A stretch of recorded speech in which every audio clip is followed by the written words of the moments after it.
and sit there in church. They say, come and sit down here. Why? It's a king from covenant.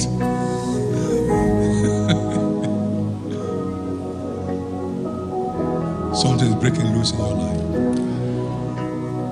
The parents who don't respect where you are now, you will kick them tomorrow. Now you can know why you're asking me. You're already destroying the future habits. Why your parent is asking where you're going, and you're under his roof and eating his food. He has a right.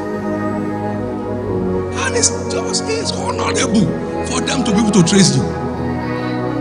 Hello, please, I'm going to come back to once I need to get some things done. I go to a barber shop sometime. You just make your life neat. Don't work on your head.